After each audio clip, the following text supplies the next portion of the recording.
胸の傷が痛んでも何のために生まれて何をして生きるのか Looking back on your life, you can see the paths you chose over the years. It's strange to think that my tender memories are part of my origin, too.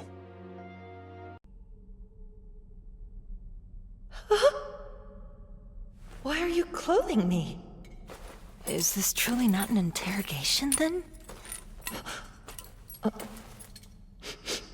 Scented oils. Why waste them on a prisoner of war? This doesn't make sense. Giving me fresh clothes with a delightful aroma? What am I being prepared for? Well, I would say you're looking presentable now. I don't know what's going on. Is this some weird ritual for prisoners? Don't tell me.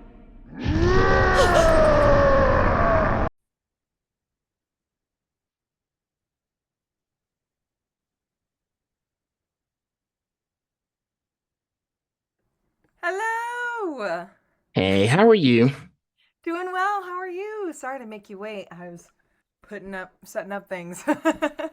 No, take your time. I'm in no rush here. Just How are need you a doing today? I'm fine. I got some sleep last night. I was up until 12 o'clock in the morning. Oh, I yeah, was that'll doing do it. I was doing the beta test for Gears of War E-Day. Oh, how was it? Oh, that's great. I'm probably gonna do some more or later tonight. So yeah, I was like the Yeah, just testing. controls are kind of complicated. Oh, So just really? it's not like the other Gears of War games I played up to this point. So I'm trying to get used to climbing over objects now. I So admittedly have not played any of that yet. so that's a new one. I just finished putting up some promos for you, and I was like, she's probably not gonna see this because Oh, I tried to reach you last year. I was like, yeah, she oh must my gosh! I'm she glad that we're meeting up now. I don't know. I'm like, it's so funny. Like social media, I'll have like a day where I respond to everything, and then I'm like, okay, yeah, back to I running. but here's the thing though, I tried so many times I was like, forget it. She's not gonna see me. No, I'm Mhm. here now. I'm happy to see you. Okay. Just making sure, because I was like, she must be super busy, so I really can't blame her. So, Oh my goodness. Yeah, but I guess we'll chat about it probably more in the yes, but in the podcast. But overall, how's your Friday going? pretty good so far. Yeah, it's been chill mostly. Just kind of like taking care of things at home. I guess taking care of my cats because I got two kitties, and You're the 13th cat person I had on the show. really, Yes, I was gonna say yeah, cats are pretty popular, especially I feel like amongst people who a lot of our work is at home. I understand, Madeline. I understand. Mm. I won't take away your lifestyle. Are you a dog person? No, I mean I don't have any pets. I just see so many cat people. Oh My yeah. parents don't like cats. Oh, I see. Aw, cats are great. But yeah, I get it. Well, if the small talk is over, I guess we can go ahead and get this thing started, shall we? Sure. All right, happy Friday, everybody. This is Phil. I'm host of the Conversation Podcast. Season 3 premiere continues. So I have a special guest with me here today. Introduce yourself. Who's Madeleine Norton I'm speaking to this Friday afternoon? Yes, hi, it's me, Madeleine Norton. Predominantly a professional actress and voice actress. There you go. There you go. Now, before we get into the main event, let's start with a little bit of an icebreaker. Now, is there one place you want to travel to, but you hadn't had a chance to? I probably already know the answer, but go ahead. Yeah, you probably do. But I think one of the sorry, I'm like stopping myself because I was able to travel to a dream location. I'd love to go there again. I was able to go to Japan in October of last year, and that's where I'd want to go. Which I knew you knew, but I Yes, I also knew. love I also have always wanted to visit Iceland actually. Mostly just because of the nature and the surrounding areas and like the black sands and all the waterfalls and things like that. I think it'd be super cool. Um, honestly, I'm down to travel anywhere. But yeah, I think Japan was probably number one, so I would love to go back. Everybody's trying to get over there. Oh gosh, I wonder why. Well, because of the culture and everything. So I really can't be mad at you, Madeline. You're just trying Is to that your dream you're place? trying to go. I do want to go check out Japan too, but I also want to go check out Barcelona, Oh and yeah. I want to check out Singapore. Oh, that would be super cool. Singapore seems awesome. Hong Kong. Mm-hmm. So Mm-hmm. Shanghai, of course. Classic. Yeah. Oh my gosh. I feel like there are plenty. There's also some different like South American countries I'd like to visit. I'd love to visit Canada. Not been to Canada yet. Well, I have a few friends that I interviewed who are in Canada. Oh, really? That's so cool. Yeah, I do want to go there too. My parents were actually there last month. Oh, wow. Probably a lot nicer weather than here. Not by Yeah, much, but yeah. yeah, they had a conference. The next conference is in California. So Mm-hmm. I was like, That maybe is I what could go high check school out, was. maybe I can go check out Anime Expo since it's on the same week as that. Oh, wow. You should.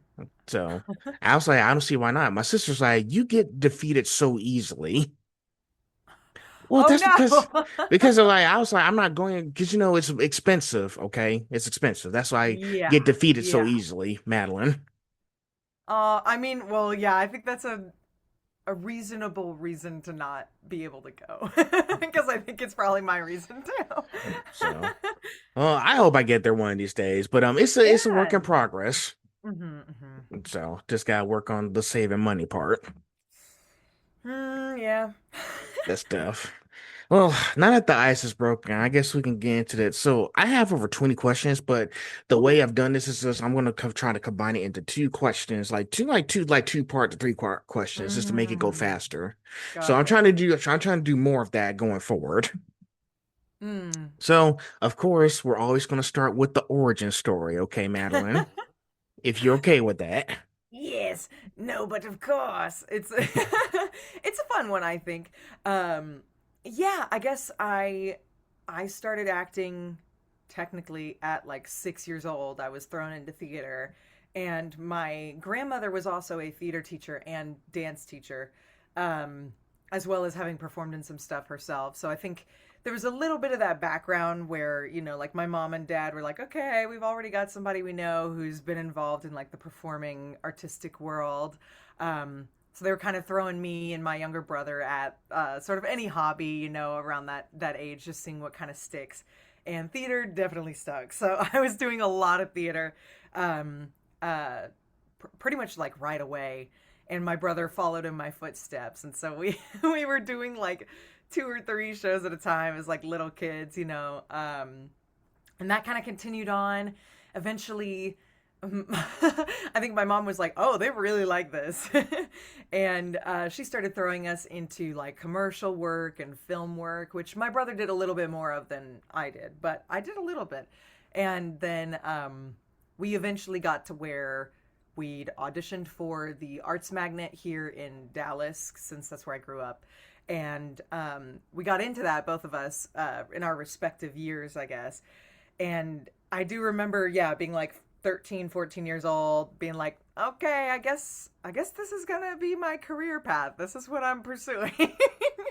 And so I did. And then from there, I had also known of Funimation, had like grown up watching different TV shows, like animated shows and PBS, and predominantly like I want to say like Pokemon and Teenage Mutant Ninja Turtles and some of the Ghibli movies. And that was always a dream for me, but I was sort of like, oh, I don't know how I'm going to do that. And I did get to know some of the other actors that were in Funimation at the time as like directors or mentors. Um, and that would be like, Chris Ramirez, Lydia Mackey, Anastasia Munoz. And I would end up kind of asking them towards the end of my high school career, sort of like, how do you do this? Like, how, and of course, as you probably know, like, as an actor, it's sort of like the connections and the audition, like, you kind of have to do it yourself. And so they were talking to me a lot about that and kind of hyping up my dreams. But I was in the mindset of like, okay, I gotta be I'll like pursue my theater career, then I'll be like middle-aged, and then somewhere in there I'll like maybe I'll get into voice acting, because that was my, I guess, preconception. And so I ended up going to college for acting as well. I went to a conservatory in Ohio, and I graduated in 2021, so there was a pandemic in there. And that ended up, I think, being a big reason why I was able to start pursuing voice acting at the capacity I started, I guess. I was able to kind of save up money, and I'm very lucky the guy that I was dating at the time was sort of like, hey, I'll help you like save up some money for like equipment and a microphone, because I was sort of getting, I guess, like burnt out a little bit from some of my theater stuff, and I still pursue theater now, so it's not like I'm completely done with it. Is he still helping you? Is he still helping you today?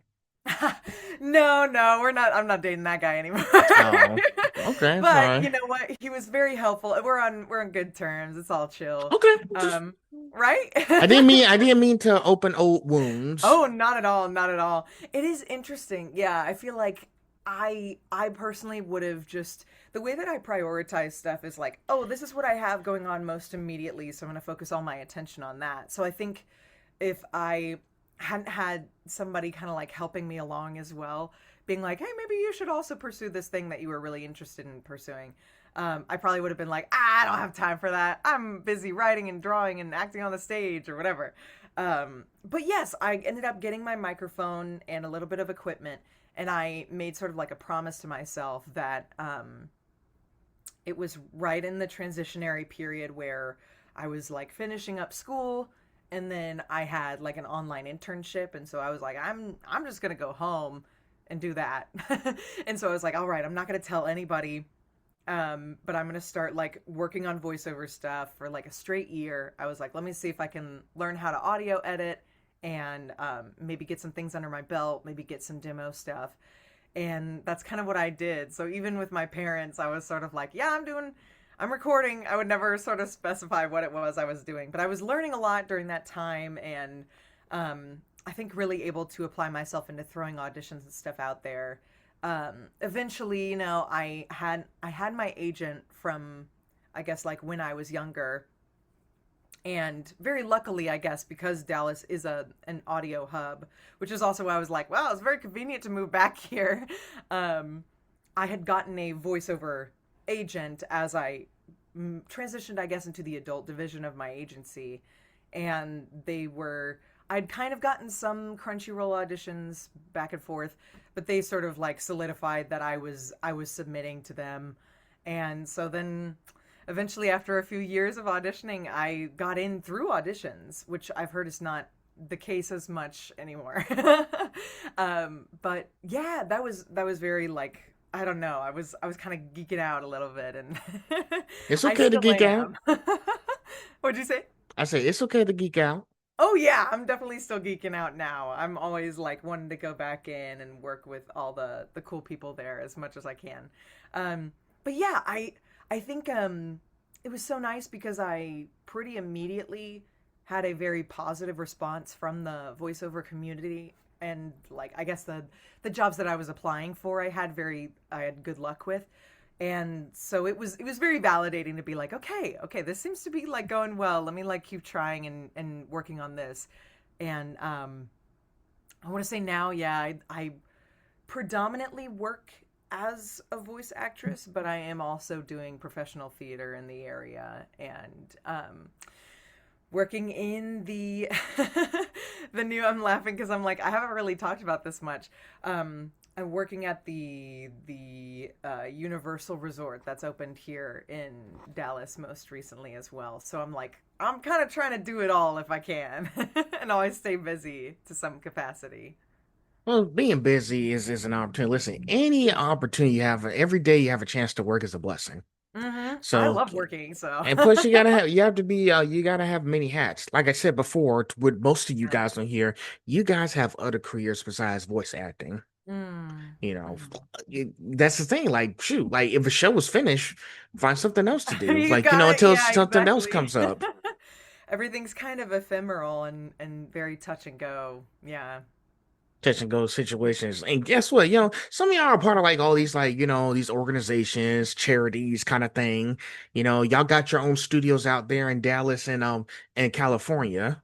So Mm-hmm. you go out there, go y'all still, but here's the thing, even though some of you guys are directors, you know, you guys also do writing scripts and everything. So yeah, like find something to contribute to it as well. Don't just like do the voice acting. There's other stuff you could be doing as well to help out. Mm-hmm. Mm-hmm. So some people just don't. I think, but I think you guys already know that. No, I mean it's yeah, definitely to everyone's tastes, and sometimes yeah, some people want to focus on elements of that more often. It is very interesting to find out that there's some folks I've worked alongside who I do consider like awesome actors, and they're like, yeah, I really wanted to be able to work here because I want to be a director, or I really want to be like a script adapter and things like that, which I find is so cool. I'm just like, oh my gosh, we could be talented in so many things. It exactly. Hmm. Lastly, and pretty much since you answered all of one, two, and three, Nice. let's go on to the last question, then we'll go into the next section. Because I think the Hmm. next section is just gonna be one question, okay? Because pretty much it's Ooh. saying the same stuff that you just explained, pretty much. So, Yeah, no worries. um, voice acting is about much more than changing your voice. How would you describe your approach to creating a character from the ground up? Ooh, working on a character from the ground up? Mm-hmm. Ooh, I think the biggest thing for me is probably getting as much media as I can. If we're talking at least about like the anime characters, typically there's going to be a little bit of content out there already, which I find very helpful because I love being able to get my hands on as much as I can before I actually go in. There have been some instances of shows that are releasing at the same time in which I don't really have a chance to look into that stuff as much, just depending on the character.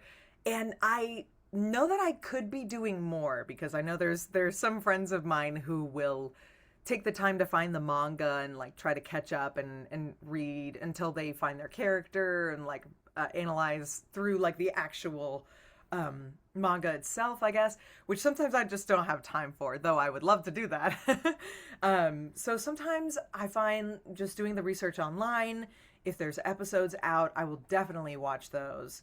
And I think a lot of it is also it's way more kind of on the fly than I initially thought it to be. And so going in, oftentimes I'm sort of getting an analysis from the director, and we'll be talking about the character and maybe how we want the voice to sound. And I do kind of like finding the character as we're doing it too, where I know the basic overlay of like who the character is and what their goals are. Um, but yeah, I think the only one where I really was able to spend a lot more time studying them was Seraphina in Warrior Princess and Barbaric King, since she was the lead and there was a lot of stuff out already since the manga had been going for a while. I was able to do some more research on her than I typically would. But yeah, I feel like I'll also look into the voice actor.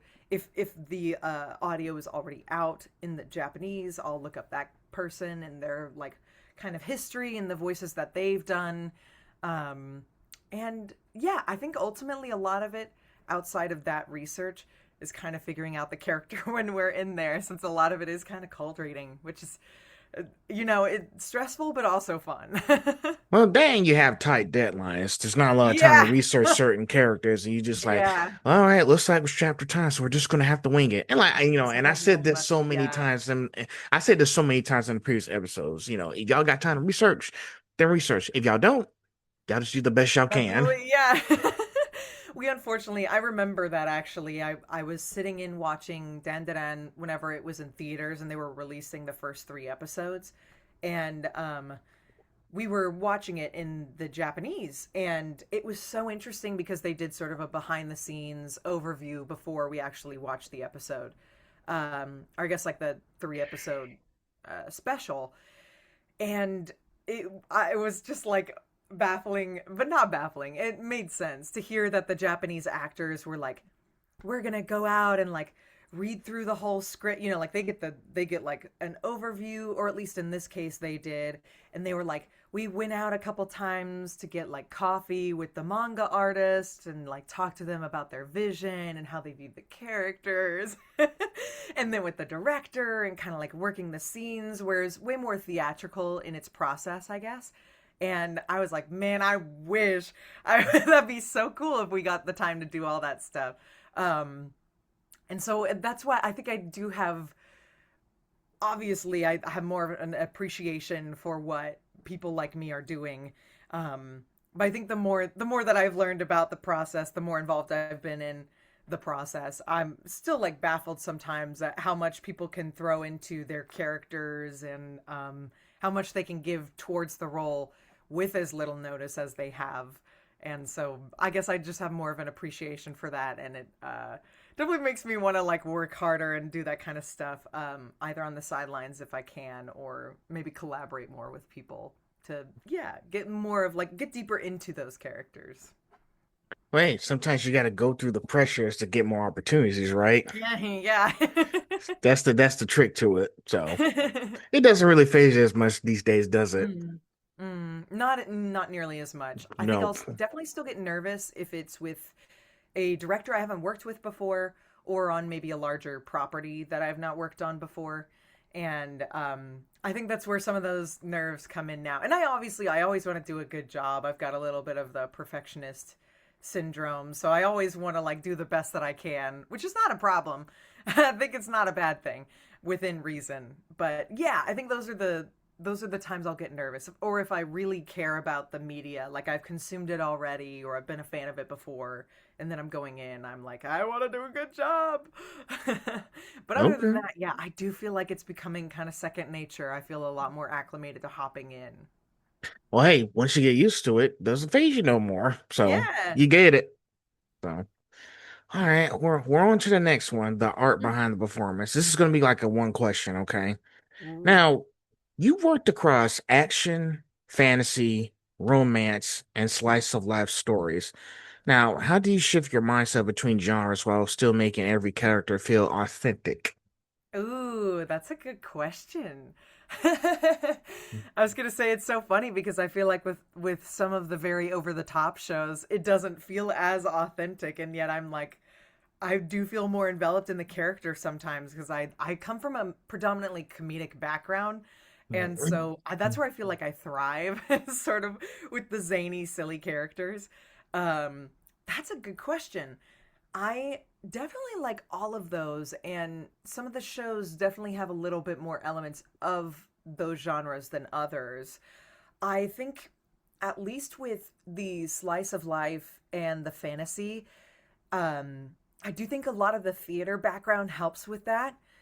And the theater background helps a lot with anime in general, just because a lot of it can be very heightened. And I've talked to a couple of the directors about this, where there is more of a leniency for them to tap into using their pool of actors who I guess have the theater background, just because they can kind of throw something at them, and the theater actors will like go big or go home, and then they can always like pull them back. And so I found that I'll have like balances between that, or I'll have to find that in the booth sometimes with a director, where they're like, okay, actually this character is, like a little bit more somber here, let's pull it back. But for fantasy and slice of life, I feel like I can kind of get away with being a little bit more silly and kind of mimicking, I guess, like the Japanese performance a little bit more. I want to say like romance and like the more down to earth stuff is relatively new for me, and it's something that I really wanted to get into. It was like a goal of mine actually this year, that I was like, I will be in a romance at some point. I'm hoping for it, whether that's like any capacity. So I did not expect to be in a romance as a lead this soon, which was very exciting. And even though it's predominantly, I want to say, slice of life action, there's still like a big part of it being romance. And I do like that there are elements, at least in the show that I did, where it's very silly situations. And so it's romantic, but it's also got, like over the top bits where my character is freaking out a majority of the time. But in those more like withdrawn moments, those more somber moments, I often, it's very interesting, I would get those characters a lot at the very beginning of my career at Crunchyroll. I think because I had done auditions and whatnot, and I've got this lower, deeper voice, that a lot of the stuff I was working at first was more based on how my voice, I think, sounded. And so I was voicing a lot of these characters who were way more middle of the road, like straight man, or like, you know, there's somebody who's giving exposition, is very warm and like maybe motherly. And those roles are very fun, but sometimes I'll actually overthink them because I'm so used to spending a lot of time like being zany or going back and forth on my emotions, that when I do have to be more withdrawn and sound a little bit more like myself, sometimes, or at least at first, I will leave the session being like, man, I don't feel like I gave my all to that, or I don't know if I really acted my butt off on that as much as I usually do, where I was like, I feel like I wasn't giving as much. But then I'll have like positive responses from people who've either watched the show or were working with me during that process, being like, no, that was great. And I'll be like, okay, I guess I'm very used to being zany and silly. And I did have one of my theater shows that I did, I guess, a year or two ago. I can't believe it. Time moves so fast. That several of the Crunchyroll directors were able to hop in and watch. And I feel like from there, several of them, including Caitlin Glass and Lee George, were like, oh, I didn't know you're like a silly little guy. You like being silly and zany. And I had no idea. And I am very grateful to, I think, the fact that I was able to get exposed in that way, that they were able to see me do that. Because I think from there, a lot of the stuff that I have done for both those directors, at least, has been silly, zany stuff, which I'm just like, yes, I love it. Give me more. And I do think that really helped me kind of snag my first lead with Caitlin, at least, in that the character is she's very strong and like put together, but a lot of the show she is kind of in over her head. And I think it allows for more play. Maybe that's where I'm going at with that. Like the more withdrawn stuff, I can tap into it very easily and I'll get done with it relatively quickly. And from there, I'll be like, I'm used to like maybe getting some more direction, and we kind of like workshop it. And so sometimes I'll be like, I don't know if I did as good a job. And sometimes when I have the zany stuff and I'm working back and forth and we're trying to figure it out, I'll feel like maybe I've done more. So I'm kind of contesting with myself in that, and kind of getting better at being able to be like, no, those are different genres, those are different types of voices, and you know, the way that you kind of tap into that is different. But yeah. Hopefully that helps a little. No, it's okay. I want you to preach these things. I want to know. I want to know everything inside that brain of yours. There's a lot going on all the time. Yeah, that's amazing. Yeah, you know, I think I've seen, and I'm glad, you know, and yes, you know, sometimes, you know, all those stories, like, let me say this, Madeleine, you're here to tell stories no matter what genre it is. Very And true. That's at and the I, basis of everything. you know, I listen, I had plans to see, you know, I'm trying to meet Caitlin Glass again after 2 years, but looks like it's not going to happen Yeah, because she's my a home, busy lady. She is a yeah, busy lady. my hometown just canceled canceled the convention here for unknown No, I'm reasons, so and she was supposed to sorry. be here so I can like try to talk to her at a later date. No. But looks like that's not going to be happening. So If I'm it back makes to you feel square one. better, I feel like she really loves going to conventions and chatting with people. So I feel like that's not going to go away anytime soon for her. So hopefully there'll be another chance for you guys to meet up again. Well, yeah, that, and I just want to have like a one-on-one genuine conversation with her. Oh, That's all yeah. I'm asking. Just one time. Even if it's just the one time, I'll take it. But I don't want to talk about, I want to talk about you today. You No know, worries. I'm also like starstruck by Caitlin. I love her. She's awesome. I got you. But yeah, and I know like, you know, those experiences when you have to work like on those like slice of life stories, and you know, Mhm. sometimes you have to change like your like, you know, emotions in different genres too. It's kind of Yeah. like the same thing when you have to change your voices for like in a video game, TV show, and movie, Oh, so you can yeah. make it sound like real life kind of Yeah. situations. The way Because I think about it is like an audience, like how far the audience is away from you, how close they are. It can kind of determine like what like level, you're kind of tapping into that. But yeah, what were you That gonna say? and also these stories also have a lot of life lessons that we don't pay attention to. As kids, we don't understand as much, but as young adults, we Be like, start to oh yeah, understand. okay, sure. Yeah, and As an listen, adult, you're like, wait, I this is so try to look relevant. I try to look for context clues when I watch stuff now. Yeah. So I mean, I still want to have fun while I'm watching it, but Yeah, exactly. I Depends just on the show you're watching. I just want to just make sure I'm paying attention, Madeline. That way I Hmm. can be able to talk to you guys about these things. Nice. So hope you don't mind me being analytical on stuff. No, I mean that's how I am. Hopefully, if my however many minutes long speech was about any of that stuff I talked about before, you'll know that I'm pretty analytical about stuff too. Okay, I gotcha. Well, now we're on the next session, which is your favorite character deep dives. Ooh, So there's another character deep dive later, but I'll tell you this. It's a surprise. I'll tell you when we get to the end here. oh, I'm excited! Yeah. So you'll like it because actually I don't want to spoil it. Let's just get into it Okay, yeah. because I'm getting close to saying what it is. Um, let's see. So in The Warrior Princess and Barbaric King, you Hmm. voice Serafina de Lavilliant. I got it right. What immediately stood out to you about her, and what was most rewarding about part of bringing her to life? Oh, the most rewarding part? Yeah. I think definitely the biggest challenge at first was finding her voice. And I, as somebody with like typically a deeper sounding voice, I was hyper fixated on the fact that she yells a lot, she changes in pitch a lot, and that within my first session they were interested in me using the upper range that I have.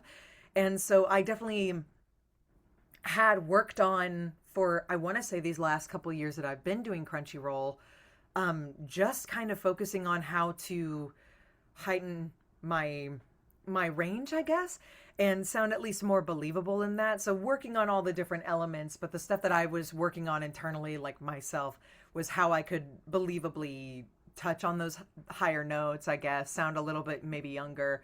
Right. And so that was definitely a test in that. And it started becoming more natural the more I was doing it. Because I don't have like a super low voice. I can just tap into that lower range. Um, but I want to say I'm speaking at more of like a kind of middle tone female voice. I could just go like go down. And so that was something that was difficult at first, but it became more natural as we were kind of working on her more. Or I guess, it was easier than I thought it was going to be. I had definitely overthought it and was getting in my head, and I'd watch the episodes over and over before I went in, being like, how am I going to scream at that point? What am I going to do here? Because there's also elements of like, okay, the director chose me for this. Like, I need to like still prove myself and show that they like made the right choice and do right by them. But then I want to say some of the most fun parts were definitely like kind of what we briefly touched on before, I guess, with the um, her getting zany, I guess, with the food or the sexual situations or the romance of her kind of figuring out how she feels about the Barbaric King in question, and also just being able to be like, this is a whole new world. I'm meeting new like fairy tale races for the first time and dragons, and oh, this food is amazing, which is so fun. To be playing a character that's always discovering something. And also I think the show itself I really really enjoyed because of it being focused on like throwing away your preconceptions and your prejudices and learning more about like another culture, and realizing that at least like from the humane side of things, that like humans are not so different from each other. And Yeah. I thought that was very fun. I was like, oh, I really like this show for that. That is so fun that it taps into a lot of that. So I feel like it was a challenge because I know I hadn't done a lot of romance stuff in the most recent years. I've definitely done like played romantic leads and things in the past, but from a voice acting perspective, it is not something I've spent as much time on. And I was very lucky that I was with directors and engineers who made me feel really comfortable in the room, since a lot of it is just you by yourself. And I'm very lucky too that the guy I played opposite, Chris George, is so chill and he's so nice. And he and I really made an effort to like reach out and be buddy buddy and be like, oh my gosh, you see the new episode's out, and oh, we should make like a joint print and that'd be fun. So it did feel like, you know, I got to where I was very excited to hear like his voice if he had gone in first, and we might leave each other like silly little bloopers for whoever like went in first for the session, which is so fun. I wish we could have like a little like recording of all of our little blooper bits that we did during our recording sessions. But everybody in there with me made it very fun. And of course the show itself was very fun. And so it became something I really looked forward to. And so it started off as something, you know, I was nervous about doing a good enough job. And it just became me being like, when am I going back in? I want to go back in again. And who am I working with this time?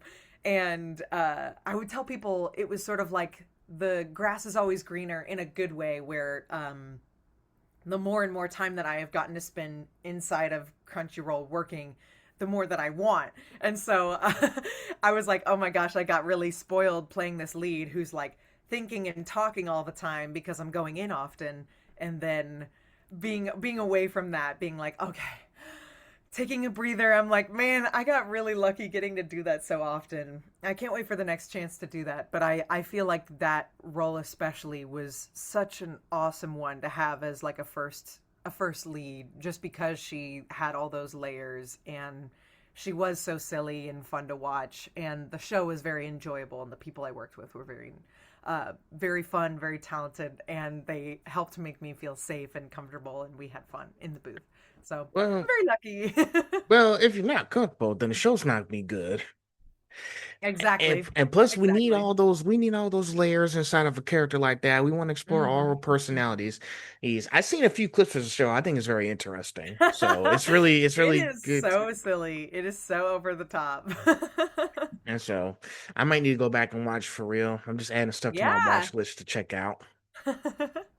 So, onward to the next one. Now, you also voice Grimory in an Archdemon's Dilemma: How to Love Your Elf Yeah. Bride. Now, fantasy worlds often have larger than life personalities. Mm-hmm. How much room do you have to experiment before finding the voice that, clicks? Oh, that one, I feel like it was I want to say like second, or no, it was my first named role ever. And it was my second sort of recurring role that came in. I'd played a Gorgon sister in Tsukimichi Moonlit Fantasy with Jerry Jewell as well, and he directed this one. And so it was the first time I was being called in right as a show was starting, which I had never done before. Right. So I was able to kind of get that time, actually, because I want to say that I got the ask, like they had sent me the email telling me that was the role I was going to play either a week or two before the recordings actually happened. So I was able to do a little bit of analysis on her, and that was interesting too, because it's another show that has been out for a little while, not the anime, I guess, but the manga series. And her character becomes a lot more prevalent and involved after the first season, which is so funny. So she was just sort of like there in the background, sort of hinting at the fact that like she was going to do something or become more important later. And it's only been one season. If there's a second season, which I hope there is, she'd be way more involved, because she ends up becoming sort of the right-hand man to the lead character, the Archdemon, and has like a past with the romantic lead, Neffy, the elf bride. And I guess, yeah, her image is it speaks a lot to me. I think that's where I kind of find a lot of it, is how the character looks than how it sounds in the Japanese. And I was very excited too, because she hasn't done it yet, and maybe if there's another season we'll see it, but she is a shapeshifter in terms of like her chronological age. And so she will shift between being like a little girl and an old woman. which I'm kind of glad that I maybe haven't done yet, because I feel like I could tap into that a little bit better now, having more voiceover experience than when I got the role initially. But if that ever happens, it's like, oh, she's got all these layers to her too. So that was an interesting part, finding out about her character, because I was like, okay, there needs to be the middle ground where she is herself, her like maybe 30s, 40s-year-old self. And she's also got like a husband, and they like dote upon each other, but she kind of comes off as sort of conniving. And so I was just getting these little hints of who she was, where she comes off as maybe like you think she's going to be evil, but really she's just like a gossip and very silly. And so a lot of the roles that are not the roles, I guess, the lines that I had in the couple of episodes I was in were very like, ooh, who's this man? Well, very interesting. Let's see what happens. Ha ha ha ha ha. And so I was kind of playing into that at first. And I think that's kind of where I found her voice. Ultimately, I think that a lot of the directors, though, will bring in people based on how they sound at a baseline. And so that was something I was definitely told a lot before I started working with Crunchyroll, where they were like, hey, just know, usually they're going to want to work with you based on how your voice itself sounds. And maybe, you're putting on a little bit more, like I will put on a little bit more of like a deeper, more mature sounding voice. But at a baseline, it's still me. So that's kind of what we ended up doing with that. And a lot of the times, if the director doesn't say anything and they have you keep going, you're like, all right, I think that seems to be what's working. Well, hey, we don't want you to be another person, Malay. If just be yourself. Don't be trying to be someone that you're not. Have you not learned? Have you watched that movie How to Train Your Dragon in Oh, I 2010? love it. I love So that if movie. you remember what Garber was telling Hiccup, sure. The point I'm trying to say is stop trying so hard to be something that you're not. Yeah. So yeah, Madeline, just you're doing a good job just being yourself in these shows. So Trying my best. and I like that. Please don't change your style. Please don't do that. Aw, thank you. Well, it'd be kind of difficult too, I think. There's only so much I can do to change my voice.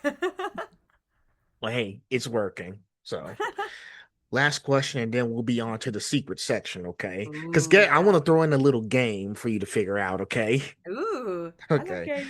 Okay. Now, whether it's Black Butler, Mhm. Emerald Witch Arc, Annie Shirley, or Makeine, Too Many Losing Heroines, each project has a completely different tone. Now, is there one role that challenged you in a way you didn't expect? Hmm. Yes, I will say Black Butler was kind of my first time playing a character with sort of these sexual situations happening where she's like, yeah, I mean, Yeah. you know. And I was very, like I was so nervous at first because it was also my first time working with Caitlin, so I wanted to do a good job. Um, Too many but I think expectations. right, right. Well, I think full sending it was the best way to go, and that's kind of in my mind. That's what I wanted to do. Where I was like, okay, this is the scene, and I think it's going to be way better to just like go big or go home than like not do enough and have to like work up to it. And I think that ultimately really helped me. Um, and also be able to be like, okay, we kind of understood each other, like, oh yeah, this is what I want, and oh, I'm so glad that you kind of like went on the journey and went full ham with me. That's what I wanted. And so we were able to kind of like be on the same like mind link, work together.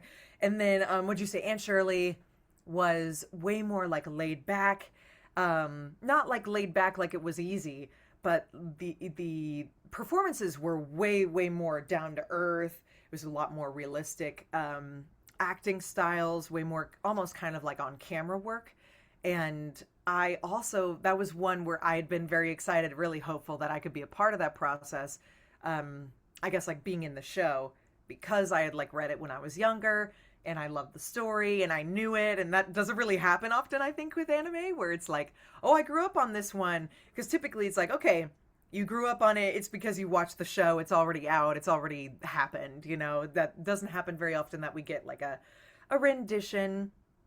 And so I was very happy to be playing a character that was more, I don't know, she had some really cool stuff with Anne Shirley. I think I was telling somebody else the other day that she has like a scene talking about Anne's loss of her father figure, Matthew. It's sort of her first time dealing with the grief of death and losing somebody that you love, and getting to be in the scene where I talked about like how she's processing it and helping her through it was like, oh my gosh, this is so cool. I hope I do a good job. And being way more kind of tapping into more of my own personal real world experiences for that one, I think helped a lot. Because it was like my character was often giving advice or being very kind and doting on like the little kiddos, you know, as they're growing up, and I'm also like a teacher, and I work with people and kiddos predominantly for like performing arts and visual arts. And so I think I was able to tap into a lot of that with like working with kiddos and being like, hey, it's okay. Like, this is what we're going to do next. Or, oh, you're processing this emotion. Let's like work through it. So I tapped into maybe a little bit more real life experience for that one.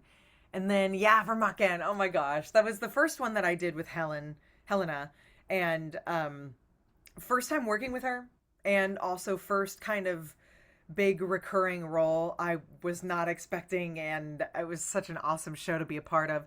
That one also was kind of in both realms, because my character was kind of zany, and she'd have moments where she was the silly one and everybody else is like, okay, calm down. But then there were also those very, very down-to-earth moments, too, where she's talking to the guy she likes, or she's talking to the lead, I guess, towards the end of the school year about his feelings and about their relationships with a big part of, I guess, her arc with the other characters is that she's in love with a guy, and one of the losing heroines is in love with the same guy. And so they're friends, and they're kind of contesting their love for this guy as well as their relationship, and how they're navigating that is something that Nukumizu, I guess, is sort of on the outskirts of the lead, just kind of like watching. So that was interesting, going from like, okay, this character, she's like obsessed with BL, she is creating these stories and putting people in ridiculous situations because she's just kind of flying by the seat of her pants most of the time. But then she also has parts where, you know, she is kind of the voice of reason, or she's still sort of the leader in the situation because she's an upperclassman. So that was very interesting, I guess, going back and forth. And so that was one I was going to say, connecting to what I said earlier, where a director might be like, hey, let's tone it back on this part, or hey, let's kind of be a little bit more zany here. We did a lot. At least Helena and I did a lot for that show. And I'm so excited it's coming back for a second season. It cannot come back soon enough. I'm very excited because I know Koto has like one more big arc, as she used to be a member of the student body, you know, Stuco. And then she ended up starting the literature club, or being a part of the literature club that all of the leading characters are in. And then she graduates and leaves, and so I'm very excited to kind of touch on that and be like, oh, I've gotten really attached to this character. Let's see what more we can bring to it now that I have a little bit more experience. And yeah, we'll see. Okay, well, sure. I can't wait to see what you do next. Yeah. So I just had to ask all those different animes because this is different tones. Oh yeah. And I want to see how you explore those different tones because you know yeah. people are going to be expecting different styles that you do. Mm-hmm. Or seeing if you can do it, yeah. Exactly. All right, so now we're on to the secret section. Now, it's been 10 years since this anime came out. Can you guess what it is? Oh my gosh, wait. No, which one? I can't tell you. You gotta figure it out. Come on. Well, there's so many. 10 years since, like, it released? Mm-hmm. Oh gosh. Well, I mean, I figured we were going to talk about My Hero. Is it 10 years since My Hero's been out? It doesn't feel like it. Maybe it has Yes. been. It Yes, has you been got it 10 right. years? You got it right. Man, I wanted to test that crazy. out, see if I she could could see figure it that was out. my first thought, but then I was like, no. But since it's first started releasing, yeah. Oh my gosh. Yeah, I It's been started 10 watching it when it years. started releasing. It's been 10 years. I know you haven't seen my profile, but I did meet Justin Briner and Clifford Chapin last Oh my month. gosh, he's so cool. I haven't met him in person yet, but we follow each other online and his posts are so silly. He's such a silly guy. Yeah, so I'm working on trying to talk to him later. But Oh yes, yeah. that was the mystery section we're about to get into. I was like, let's test her knowledge right My quick. See, hero. Oh yeah. let's test her knowledge, see if she really gets it. Oh yeah. Well, So I'm glad I passed the first test. there you go. So this next section is called My Hero Academia, the 10th anniversary spotlight. Ooh. So this year marks the 10th anniversary of the My Hero Academia anime, and you joined the story as Toshie Yagi, All Might's Yeah. mother. Yeah, very briefly, very Yeah. briefly. I would love to see if maybe some offshoot thing there's more of her character, but she's in Mhm. there. Yeah. During the final season. Now, what was your reaction when you found out you be voicing someone who's closely connected to one of anime's most beloved heroes? I know. Man, I'm still like so baffled. The crazy thing is, I had no idea what I was going in for. I just knew that I was going in for my hero, and I was so excited. I knew it was a very short tidbit, and that their stuff released kind of at the same time, so I had no idea what it was going to be. And Hmm. I think I was called in for maybe a like 15 or 30-minute session, so I figured like, okay, maybe I'm some like townsperson talking to Izuku or something like that, or and I just sort of was like, I have no idea.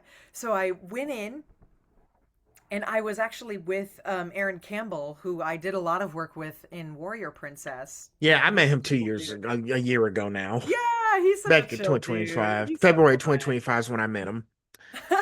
I love that guy. He's awesome. But yeah, I walked in, and he and the engineer were both like, "Hey, what's up?" And I was like, "Oh my gosh, I'm so excited to work with you." That was my first time working with him, and he was like, "Are you ready to the role we have you in? Do you know who you're playing?" And I was like, "No, am I playing somebody?" And he was like, "Yeah, you ready to be All Might's mom?" And I was like, "No, why?" So we actually kind of all geeked together in the room, like as a. So I was like, "Are you kidding me?" But it was awesome because she really just, kind of laughs, and it's very clearly an important enough part of the story and All Might's background, where his mother was like a shining light of like positivity and a positive memory, at least for him. And you see how his whole thing is like smiling and positivity, and you see that kind of like with his mother in that moment, and especially since it's a flashback, if I'm not mistaken, Yeah, when it's a flashback. he's getting beaten the tar out of him. Like he's getting beaten up. He's having this like hardcore fight, and he's remembering back this moment.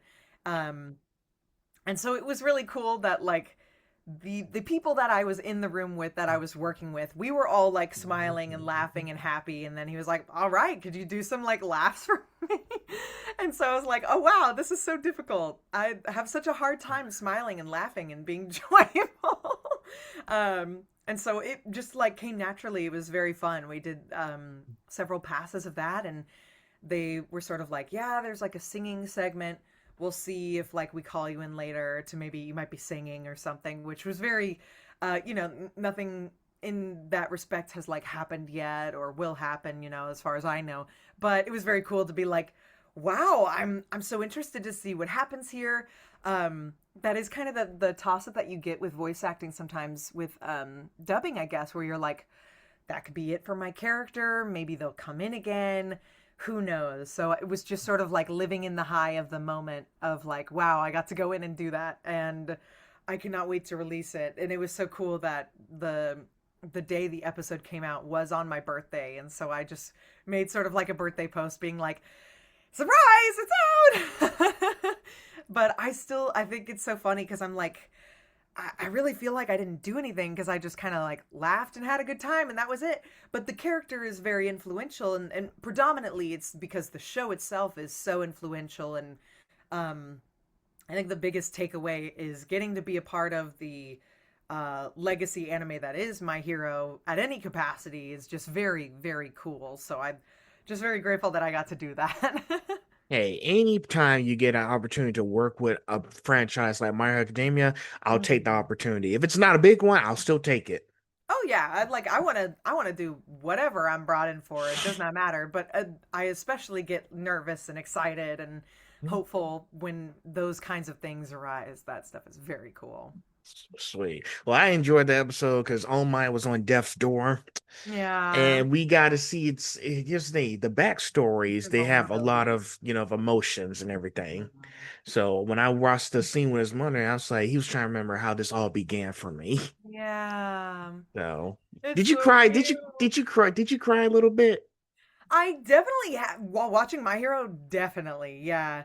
I It's have to okay. admit, I haven't seen the entire last season yet because I've been sort of like whatever like inching like like it's the end, so I'm sort of like sometimes when something I like watching is towards the end of its run I'll take forever finishing it because Yeah, I'm like no then it's my over. dad's the same way. He doesn't want the show to end.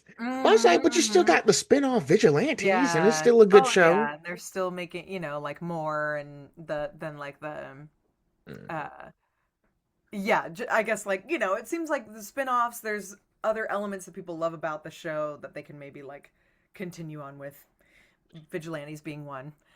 Well, um because I know they're still doing the spin-off Vigilantes. They haven't oh announced yeah, season three yet. oh yeah, it's awesome. I don't understand why they haven't announced season three yet. Usually they do it after the season's over. We'll have to see. But after the show, I talked to Jack like Mm, almost a year now since saying like, are there really any more stories left to tell since this show's over? mm. Because they could do a movie with Deku in his new suit as an adult. But I Yeah, was like, are there really any more stories to tell at this point? yeah. Yeah, not really. Or it starts off by him being like, "This is how I became the world's greatest hero," and you're like, "Oh, there you go." Oh, we'll see what happens these next few months. So Hmm. you'd be Never know. surprised. You never know. All right. Onward to the next one about Toshi. I'm making this a big moment since it's the 10th anniversary of the show, okay? Yeah. So I put like a lot of questions and thoughts into this, okay? Ooh. Okay. So now listen, Toshi only has a few scenes. She does, but I keep telling people don't underestimate the side characters because they Mm, play a pivotal part in this show. hmm. Yet she carries tremendous emotional weight because she's part of the foundation that shaped All Might. Now, Yeah. how did you approach making such a brief appearance feel meaningful? I guess yeah. The I'm very lucky that because her moment was predominantly like motherly, which is stuff that I had done before, was like, laughing and having a good time, which tends to come relatively easy for me, or at least from a genuine place. It did feel very genuine in the moment because I already was like, oh, this is so cute. And I was attached to the media itself already. Like, I cared about My Hero and I love All Might. And so I think it was very easy to tap into making it feel genuine, I guess, because I cared about the media. I thought it was super cute, and my character was like laughing and having a good time and being sweet, and all those things make me feel good. And they so definitely a lot easier to do than if I was playing a character who was evil or being mean. Um, so it did feel like it was a relatively easy situation. And then obviously the people in the booth with me helped make that very easy, like cracking jokes and being lighthearted and having a good time. So it did feel like it came from a very genuine place, and hopefully that came across. Well, it needs to come from a genuine place. That's the part Oh about these yeah. emotional scenes in these shows, TV shows. Listen, not just anime, but also regular TV shows as well. Like, shoot. Like I just recently watched the Spider-Man movie last Oh, I still haven't seen weekend. it yet, but I Oh, know it's so good. oh, you don't want to spoil it. I was going to give you an example or something. You don't want to No. spoil it? Give an example for the audience. I'll close my ears. Okay, you got your ears covered. Okay, so spoilers. And sorry to people who are just hearing this. That part where you had, Jean going in the scene, talking to talking to Peter inside his mind, but Aunt May was trying to like, have one of those moments because Aunt May is dead because she died in Spider-Man No Way Home. So when he got inside his head, she was like, she felt sorry for Peter that he lost his hand. Now she's carrying like the emotional responsibility. That scene, even though that actor was in one scene, is still an emotional part of the movie. Same thing with goes back to My Hero Academia. Even though All Might's mother was in that one scene with in that even though All Might's mother was in that one scene with his backstory, it's still an emotional part because it's explaining how it all began for him, and he's like, why did I start this in the first place? Did you finish? I finished. I'll find out soon enough. I need to go and watch that. Okay. But you see where I'm going with this, right? Even though you didn't hear a word I Oh was yeah, saying. I can kind of figure what you're talking about. Yeah. Okay, good. But yeah, if like I said before, scenes that have short amount of time can still play a major part throughout the Yeah. rest of the movie or show. So with All Oh Might's yeah. mother, yeah, she played a very important part. Oh yeah. You think about like one of my favorites, Attack on Titan. It's like the first episode, just the stuff with his mom is like a huge motivator for Eren, like the whole rest of the series. So sometimes stuff like that, yeah, is very pivotal. I love that kind of stuff. The Hmm. inciting incident. Yeah. So but yes, I enjoyed that scene. I think more stuff needs to happen like that, even though they I don't get a little bit of know. screen I time. want But more they backstory on All Might. I love his backstory. so I hope now if they manage to do something, we'll have to see. I got no Yeah. control over it, so Yeah. we'll see what happens. Hmm. Um, Next up, now as an actor, did you spend time imagining Toshie's life, but beyond what was written in the script, what kind of mother she Yeah. was, or the value she passed on to young Toshinori? Definitely the latter thing you said was probably the biggest one of like who this person is to influence him this way and who he's to become. I mean, a lot of his flashbacks are based on that. Predominantly, I want to say like the different women in his life who have like made a positive impact on him.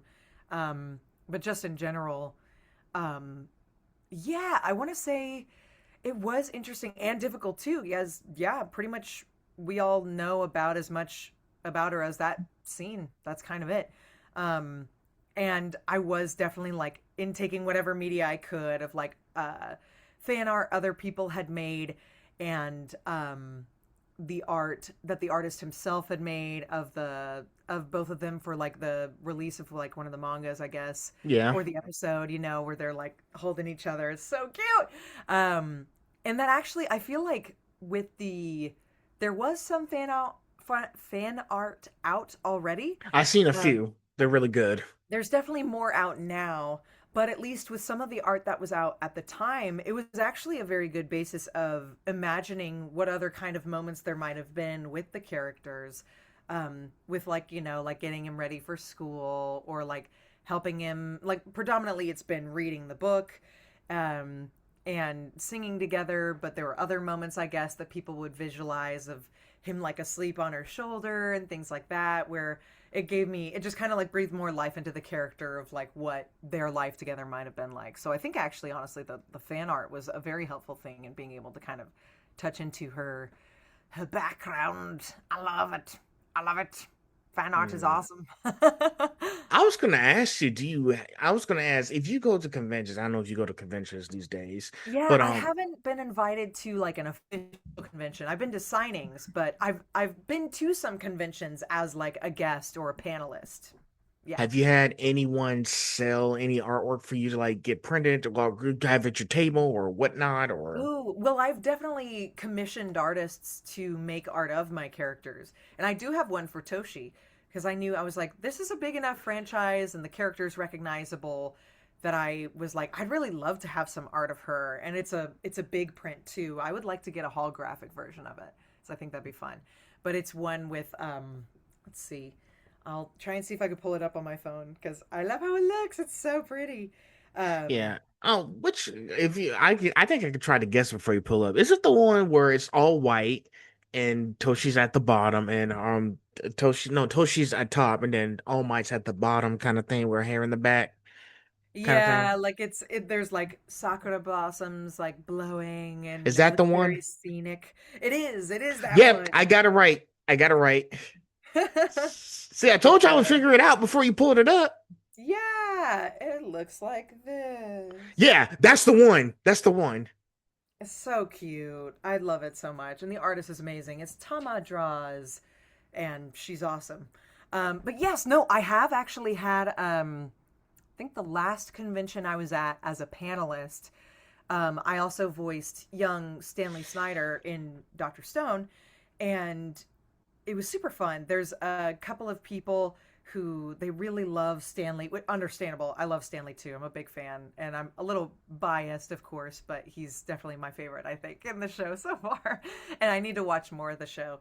But they came and they had actually commissioned somebody to make art of the character, or I think they had their partner draw the character. Oh yes, I remember now.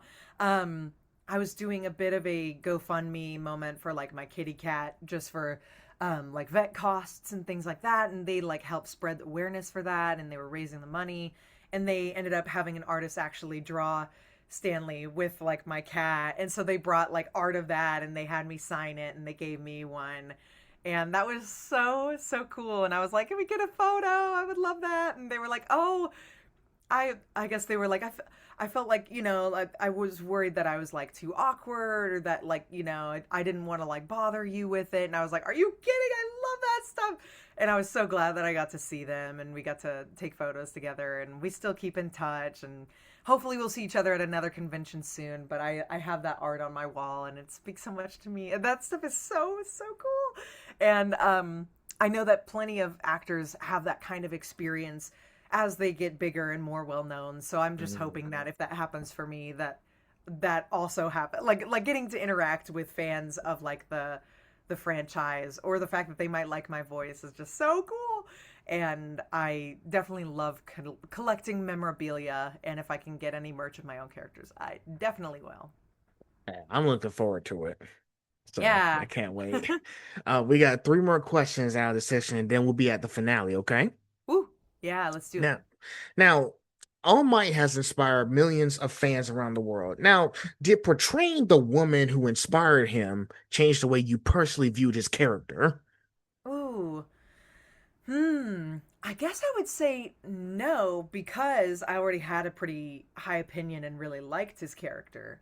It did formulate something for me in that I guess the other scenes that I've seen of his, he has had like a lot of positive experiences, but clearly a lot of like negative experiences too, ones that really shaped him for the better, but were obviously not great, like his last fight with All for One, whenever he, injured his side and he nearly died and all that stuff.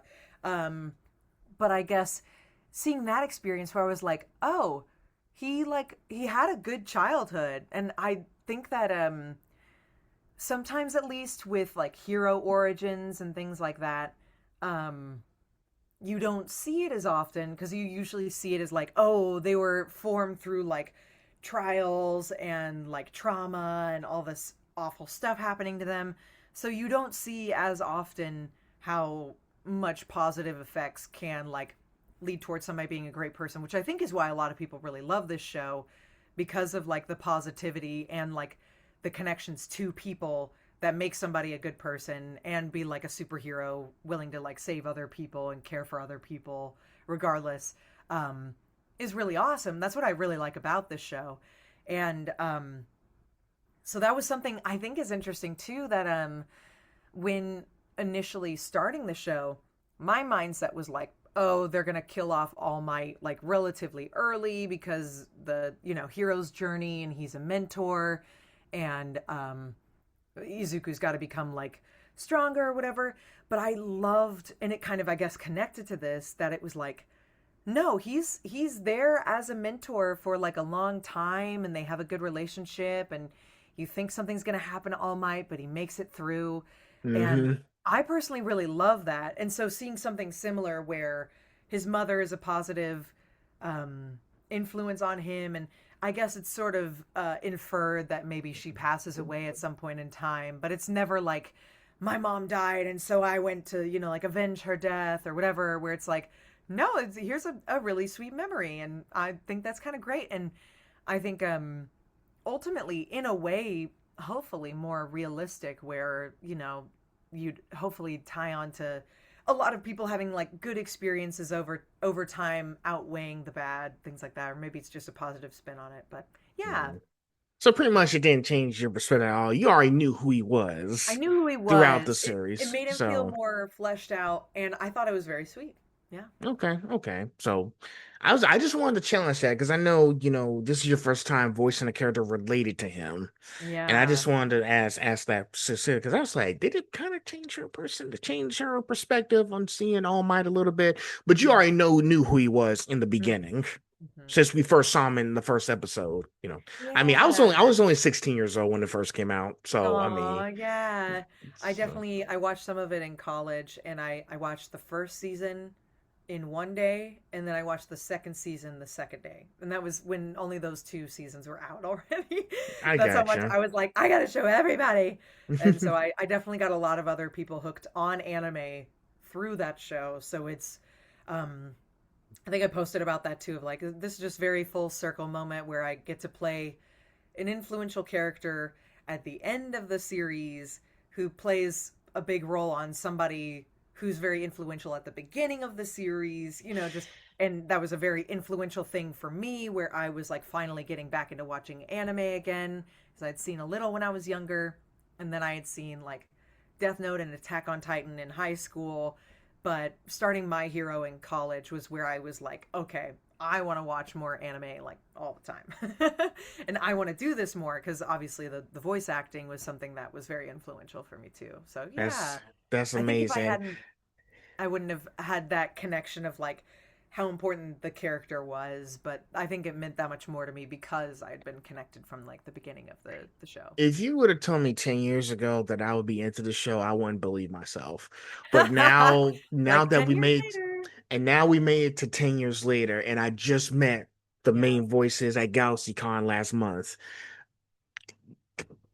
it's crazy. It's That's crazy how amazing. life works, isn't it? I know, right? Like I was just busy doing my other thing. I Mhm. met Justin. He was a great guy. I was telling him, I'm sorry I couldn't catch you throughout those 10 years. I told him school got in the way. I was like, no, stay in school. Stay in school. Yeah, You know, yeah. that's, so he understood, but yeah, Mhm.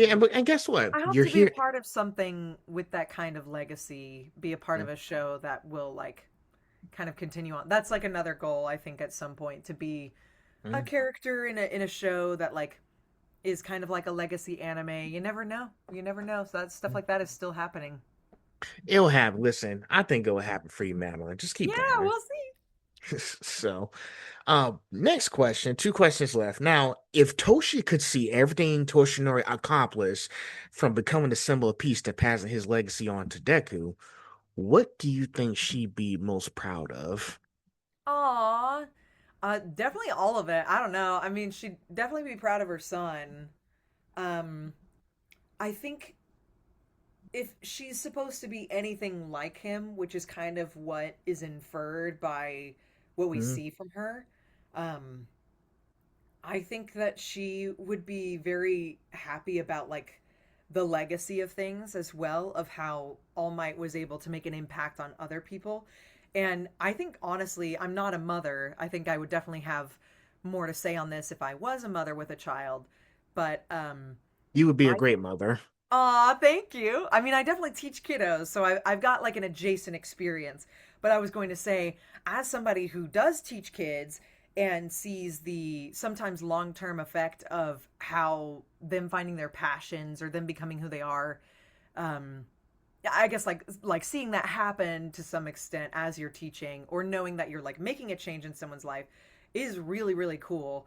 And I do feel like that's probably something that she would also be very ecstatic about, is the fact that like he he's like a hero and stuff, and he battles bad guys, but the fact that he also like teaches kids, or he tries to like leave a legacy, is so cool. And I think that Mhm. also additionally speaks to like how big a heart he has. and whatnot. So, it's kind of like his version of doing the same thing she was doing, where if, those are his kiddos, those are his kids. Oh shit! Well, I can't, that's me because I know, like, Drive. I mean, if she was still around, she would definitely be proud of all the things he's accomplished. Mhm. And it's same thing with you. I mean, you teach kids too. You probably be the same thing about your kids as well, Madeline.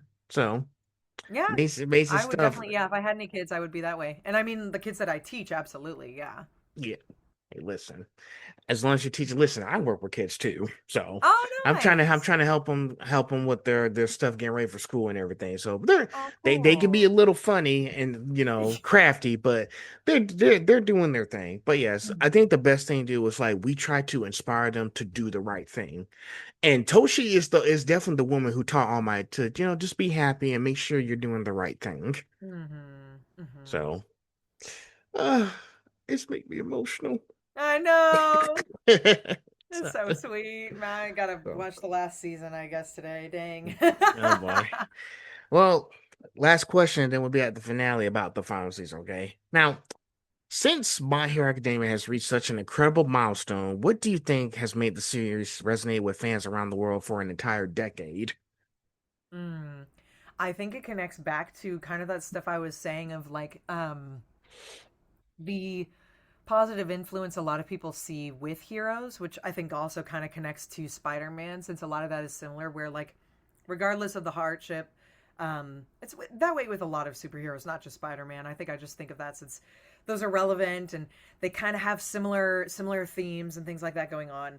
Um, where like I like the elements of whether or not you have a power, if you can make a difference, and then like the importance of like the connection to like your friends and caring about people and how it's a strength to care about people and want to do the right thing.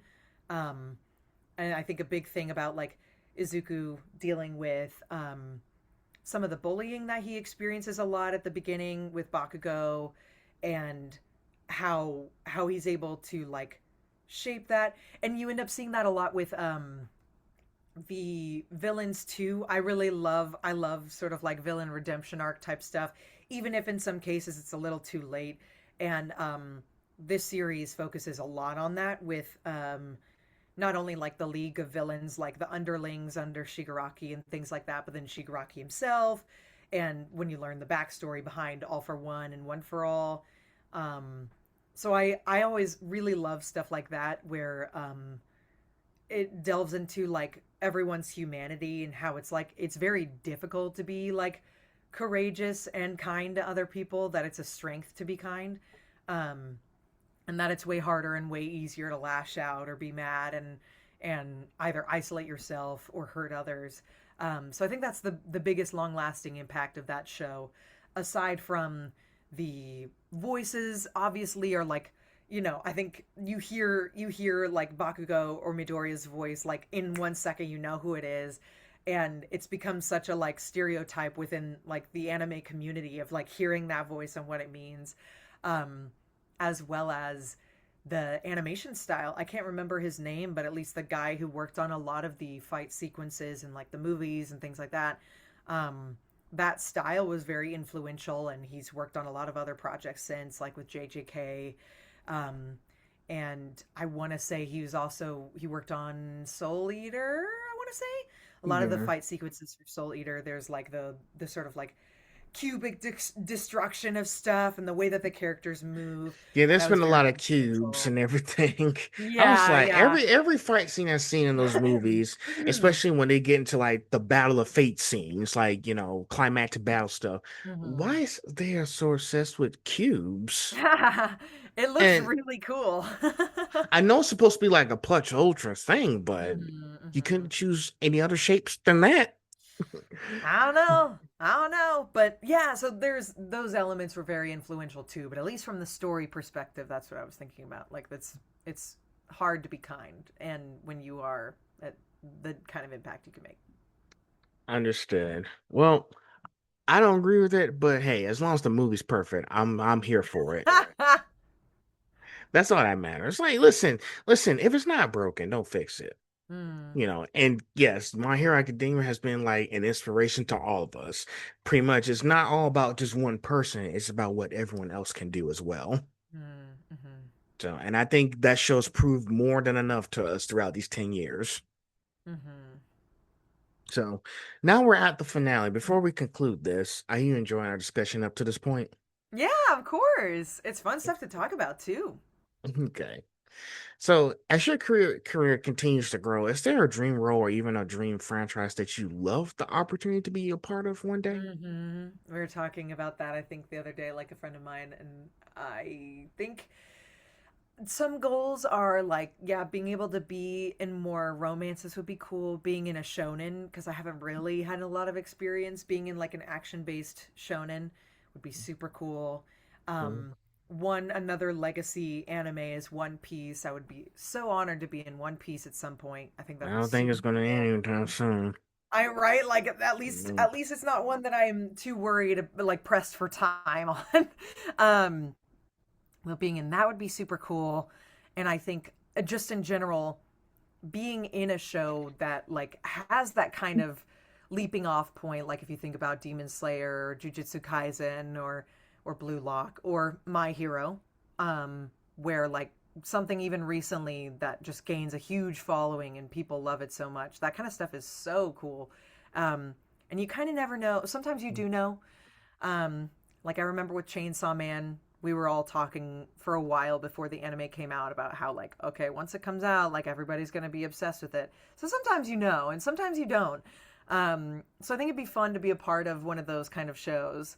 Um, I feel like retroactively it'd be so cool to have been in Sailor Moon, but I guess now if there were any more Magic Girl kind of shows, which are not happening as often now, because I was kind of, like a big phase for the 90s and early thousands.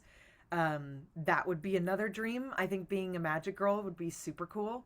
Okay. Um, and yeah, I guess like to kind of continue on the road of things that I've been doing, where I really love playing these wacky, silly, zany characters, and I hope I get to keep doing that.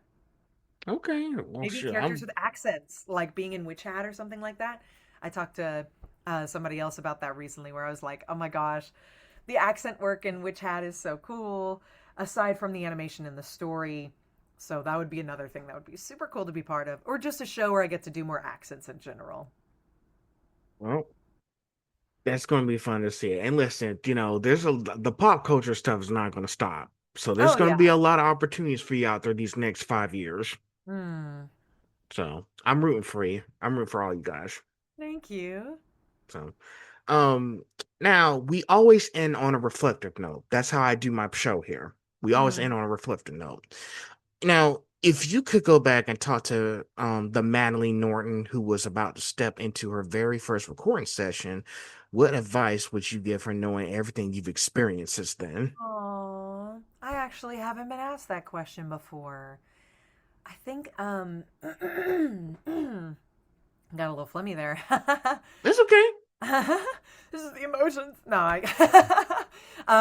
I think um trusting that it'll be okay. I think I still am worried about being enough often, and I have a lot more confidence in that now than I did then.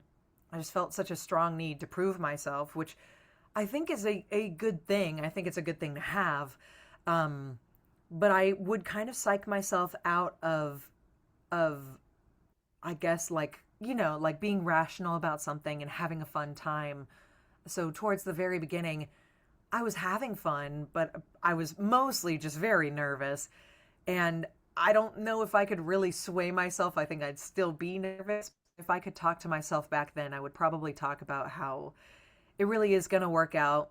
It'll be okay. And to kind of trust in, like my training, but also in the people working with me. And that, like I don't have to prove myself so much to the people around me that hopefully some of my work and the way that I am as a person would like speak for itself. And sometimes that's hard even still to sit in. Because I've grown up just being somebody who had to like prove herself all the time, or like I need to make somebody proud, or I need to do well enough to be recognized. So if I was able to go back in time and tell myself, and me, like younger me, was able to actually like process that, I think that would help a lot. Mm, it definitely would. So it's very, very kind of stuff said you would say to your older Oh, yeah, self. I definitely like extend it to everyone that it's, like there's got to be a level of fun because I mean, I had that with theater for a while where it stopped being fun because I was just so focused on approval and doing well enough, and that it stopped becoming fun, and I never want that to happen for anybody's experience, but also my own personal experience in voice acting. And so I'm very grateful that it has never felt that way, and I don't think it will, knock on wood. But yeah. Got it. Well, I think that kind of wraps up everything. I think you enjoyed our discussion today. Yeah, I did. I enjoyed it a lot. It was so fun talking to you, and you asked great questions.